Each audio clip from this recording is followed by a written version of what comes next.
যোৰহাটৰ গড়ালিস্থিত ৰাজপুতনাৰ লগইনত দিনজোৰা কাৰ্যসূচীৰ আয়োজন কৰা হয় এখন মেকআপৰ কৰ্মশালা। কৰ্মশালাটোত মুখ্য প্ৰশিক্ষক হিচাপে উপস্থিত থাকে জনপ্ৰিয় মেকআপ আৰ্টিষ্ট তথা প্ৰশিক্ষক মাহিপল। যোৰহাটৰ মামু হাজৰিকা আৰু নয়নমণি বৰাৰ প্ৰচেষ্টাত প্ৰাণ পাই উঠা আজিৰ এই অনুষ্ঠানটোত অসমৰ বিভিন্ন প্ৰান্তৰ পৰা অহা প্ৰায় শতাধিক শিকাৰুৱে অংশগ্ৰহণ কৰে। ইয়াৰ উপৰিও উদ্যোক্তাসকলে কয় যে যিসকল শিকাৰুৱে আৰ্থিক অসুবিধাৰ বাবে এনেধৰণৰ অনুষ্ঠানত অংশগ্ৰহণৰ পৰা বিৰত আছিল তেখেতসকলৰ বাবে 3 মাহ যোৰা প্ৰচেষ্টাত প্ৰাণ পাই উঠিল আজিৰ এই অনুষ্ঠান।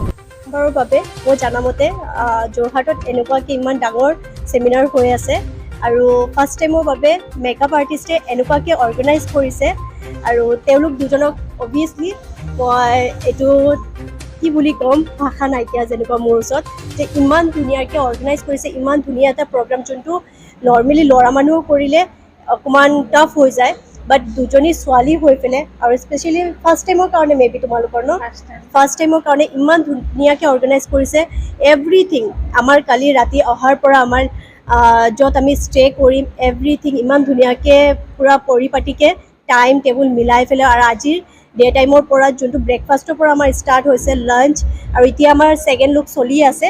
তো ইমানলৈকে যোনটো অৰ্গেনাইজ কৰিছে বিৰাট ধুনীয়াকৈ আৰু হোপছ তেওঁলোকৰ কাম মই দেখিছোঁ বিৰাট ধুনীয়াকৈ কামো কৰি আছে আৰু ইমানেই ক'ব আছিলে চ' ভালকৈ কাম কৰি যাবা সেইটোৱে। আৰু ফাৰ্ষ্ট টাইমৰ কাৰণে মই এনেই ব্ৰাইডেল কাম কৰিছোঁ ইয়াতে বাট চেমিনাৰ মোৰ ফাৰ্ষ্ট টাইম আৰু যেনেকুৱাকৈ মোৰ প্ৰথম চেমিনাৰ গুৱাহাটীতে আছিলে, ছেকেণ্ড টাইমৰ চেমিনাৰ তেওঁলোকে অৰ্গেনাইজ কৰিছে আৰু বিৰাট ধুনীয়াকৈ পৰিপাটিকৈ কৰিছে আৰু আমি পূৰা ফুল্লি ছেটিছফাই। আমাৰ পূৰা টীম যেনেকুৱাকৈ আহিছে তেওঁলোকৰ থকাৰ পৰা ব্যৱস্থা লৈ পেলাই খোৱা ধোৱা চব এভৰিথিং বিৰাট ধুনীয়াকৈ দুজনে মিলাইছে। চ' আমি বিৰাট হেপী ইয়াতে আহি। আমাৰ যোৰহাট গড়ালি হোটেল ৰাজপুতনাত আজি এদিনীয়াভাৱে এটা কাৰ্যসূচী হাতত লৈ আমি মেকআপৰ এখন কৰ্মশালা আয়োজন কৰিছোঁ। তাতে আপোনাৰ আমাৰ অসমৰ জনপ্ৰিয় নামী দামী মেকআপ আৰ্টিষ্ট মাহিপল মেমক তাতে আমন্ত্ৰণ কৰি আনিছোঁ। তেখেতক আমন্ত্ৰণ কৰি অনাৰ অৰ্থ এটাই যে তেখেতৰ তত্বাৱধানত কিবা এটা শিকাৰ আগ্ৰহ যিখিনি শিক্ষাৰ্থীৰ আছিল তেখেতসকলৰ হয়তো কাৰোবাৰ ফাইনেন্সিয়েল অসুবিধা বা কাৰোবাৰ মানে যাতায়াতৰ অসুবিধা এনেকুৱা কিবা কাৰণত তেখেতৰ পৰা কিবা এটা শিক্ষা লোৱাত হয়তো তেওঁলোকৰ বাধা হৈ আছিল। সেইটো কাৰণে আমি ভাবিলোঁ আমাৰ যোৰহাটৰ নিচিনা এডোখৰ জেগাত যোৰহাটৰ মাজমজিয়াত হোটেল ৰাজপুতনা লগইনতে আমি গোটেইখিনি একত্ৰিত হৈ আজি তেখেতৰ কৰ্মশালা এখন অনুষ্ঠিত কৰিলোঁ। আজি 3 মাহ জোৰা আমাৰ এটা দীৰ্ঘদিনীয়া বুলি ক'লেও বেয়া নহ'ব।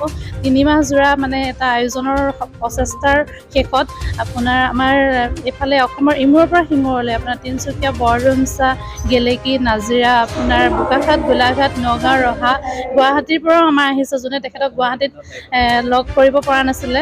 অসমৰ বিভিন্ন ঠাই আমাৰ মেকআপ আৰ্টিষ্টে আহি ইয়াতে অংশগ্ৰহণ কৰি আমাক যিভাৱে আমাক উৎসাহিত কৰি আমাৰ কাৰ্যসূচীটো আমাক সফল কৰাত বিশেষভাৱে সহায় কৰি আহিলে তেখেতসকলক আজি আপোনালোকৰ জৰিয়তে অশেষ ধন্যবাদ। কাৰণ তেখেতলোকৰ মানে আমাৰ সহযোগৰ অবিহনে আমি আজি হয়তো এনেকৈ ভবাৰ নিচিনাকৈ আজি সফল হ'ব নোৱাৰিলোহেঁতেন। তেখেতেও ইমান কষ্ট কৰি ইমান আমাৰ মাজত আহি আমাক এনেকৈ এইখিনি শিক্ষা দিয়াৰ বাবে আপোনালোকৰ থ্ৰুৱেদি আমি তেখেতক অশেষ কৃতজ্ঞতা শ্ৰদ্ধা নিবেদিছোঁ। বাকী আমাৰ এই বিশেষ কামটোৰ মানে ভিতৰত আমাক যিসকলে আমাক বিশেষভাৱে সহায় সাৰথি কৰি উৎসাহ দি আমাক আগবঢ়াই নিলে মোৰ ফালৰ পৰাই কওঁ, মোৰ নিজৰ ঘৰৰ মানুহ নয়নমণি নিজৰ যোনটো পৰিয়ালৰ মানুহে যেনেকৈ আমাক সাহস দি আগবঢ়াই নিলে তেখেতসকললৈ এইটো চেগতে অশেষ কৃতজ্ঞতা আৰু ধন্যবাদ জ্ঞাপন কৰিছোঁ। ইয়াতে মানে কি হৈছে এতিয়া যোনখিনি প্ৰডাক্ট তেখেতে দেখাইছে, যোনখিনি প্ৰডাক্টৰ ওপৰত তেখেতে মেকআপ দেখাইছে হয়তো সেইখিনি প্ৰডাক্টৰ ওপৰত মেকআপ এটা শিকিবলৈ যাবলৈ বহুত আমাৰ অসুবিধা হয় বা ফাইনেন্সিয়েলভাৱেও প্ৰব্লেম হয়।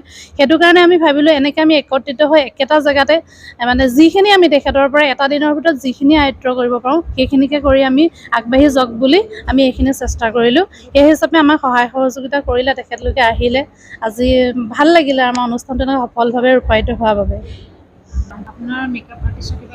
মোৰ মেকআপ আৰ্টিষ্টৰ একাডেমি বুলি নহয়, কিন্তু মোৰ ইনষ্টাত যোনটো প্ৰফাইল আছে মামু হাজৰিকা মেকআপ আৰ্টিষ্ট 123 বুলি আছে, তাতে মোৰ কণ্টেক্ট নাম্বাৰ দিয়া আছে। হ'লেও মই এবাৰ কৈ দিছোঁ 7002393629 মোৰ কণ্টেক্ট নাম্বাৰ। যদি আপোনালোকে মোৰ প্ৰফাইল চেক কৰিব, যদি মেকআপ ভাল দেখিছে যোগাযোগ কৰিব পাৰে। প্ৰিয়ংকা বৰা, মই দেৰগাঁৱৰ পৰা আহিছোঁ। অনুষ্ঠানটোৰ কথা মোক নয়নমণি বাই কৈছিলে।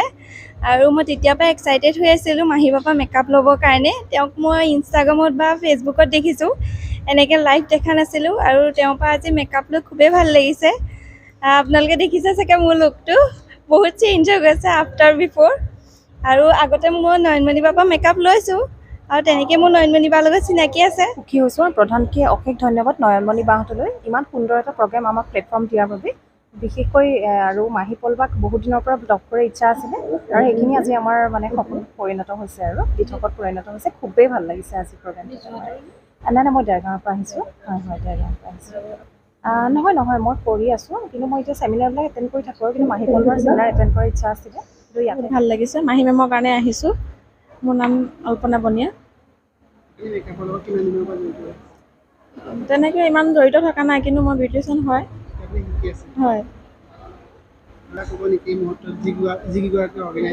ধন্যবাদ দিম মামু হাজৰিকা বাইদেউ। তেওঁৰ লগতে কণ্টেক্ট কৰি মই মাহী মেমৰ চেমিনাৰটো এটেণ্ড কৰিব পাৰিছোঁ।